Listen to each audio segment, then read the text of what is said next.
हिंदू धर्म ग्रंथों में हर एकादशी का अपना अलग महत्व बताया गया है।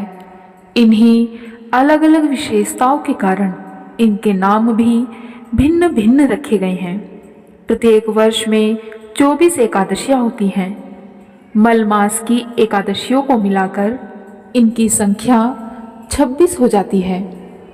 इन्हीं एकादशियों में एक एकादशी आषाढ़ मास के कृष्ण पक्ष की एकादशी यानी कि जिसे योगिनी एकादशी कहते हैं। योगिनी एकादशी का उपवास रखने से समस्त पापों का नाश होता है तथा इस लोक में सुख भोगकर और परलोक में मुक्ति प्राप्ति होती है। आज की वीडियो में मैं आपको सुनाऊंगी योगिनी एकादशी की बड़ी ही पावन और बड़ी ही दुर्लभ व्रत कथा।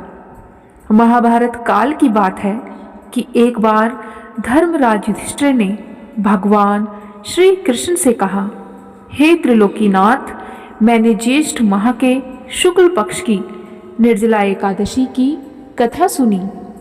अब आप कृपा करके आषाढ़ माह के कृष्ण पक्ष की एकादशी की कथा सुनाइए।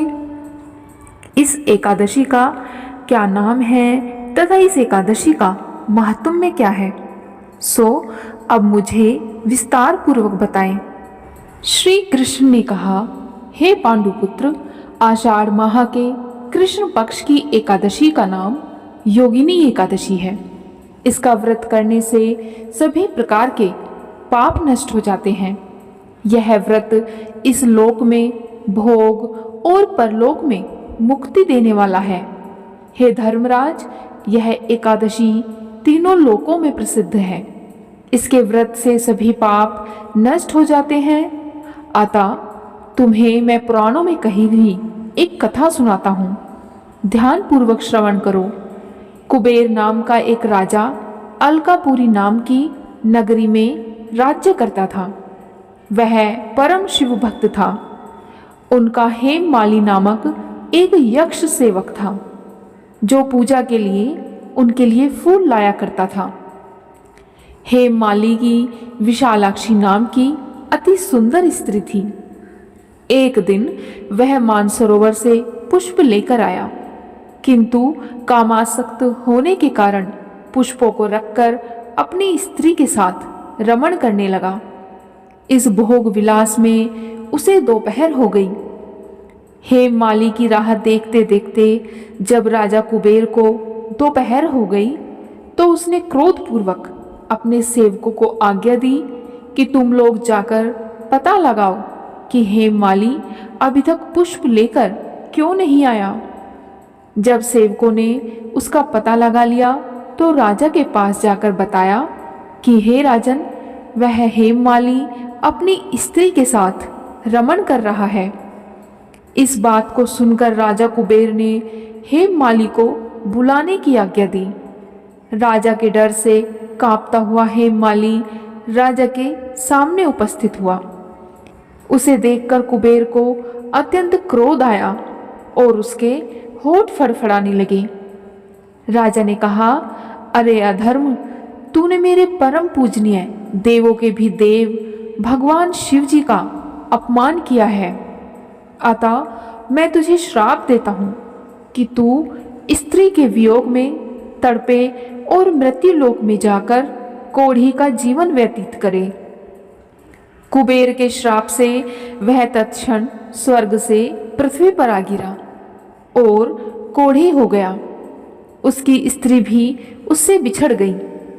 मृत्युलोक में आकर उसने अनेक भयंकर कष्ट भोगे, किंतु शिव की कृपा से उसकी बुद्धि मलिन न हुई और उसे पूर्व जन्म की भी सुध रही।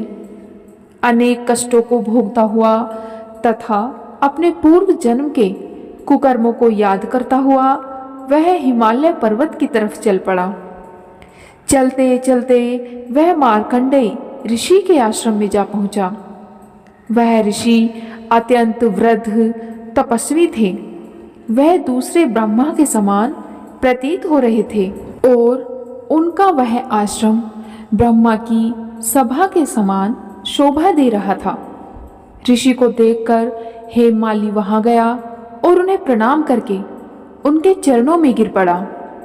हेममाली को देखकर मार्कंडेय ऋषि ने कहा कि तूने कौन से निकृष्ट कर्म किए हैं जिससे तू कोढ़ी हुआ और भयानक कष्ट भोग रहा है।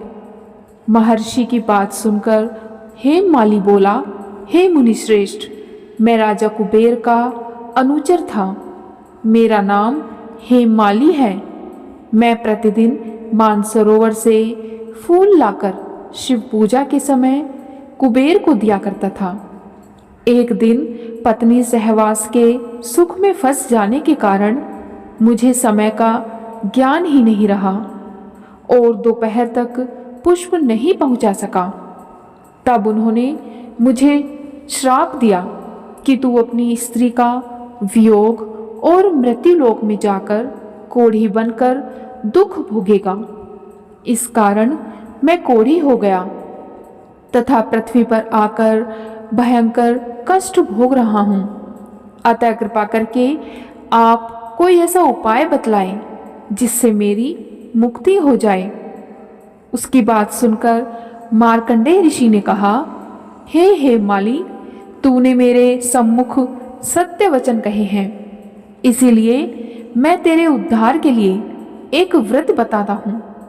यदि तू आषाढ़ माह के कृष्ण पक्ष की योगिनी नामक एकादशी का विधान पूर्वक व्रत करेगा तो तेरे सभी पाप नष्ट हो जाएंगे। महर्षि के वचन सुनकर हेममाली अति प्रसन्न हुआ और उनके वचनों के अनुसार योगिनी एकादशी का विधान पूर्वक व्रत करने लगा। इस व्रत के प्रभाव से अपने पुराने स्वरूप में आ गया और अपनी स्त्री के साथ सुखपूर्वक रहने लगा। भगवान श्री कृष्ण ने कहा, हे राजन, इस योगिनी एकादशी की कथा का फल 88,000 ब्राह्मणों को भोजन कराने के बराबर है। इसके व्रत से सभी पाप नष्ट हो जाते हैं और अंत में मोक्ष प्राप्त करके प्राणी स्वर्ग का अधिकारी बनता है। प्रेम से बोलिए विष्णु भगवान की जय, एकादशी माता की जय। आज की वीडियो में इतना ही। उम्मीद है आपको आज की वीडियो जरूर पसंद आई होगी।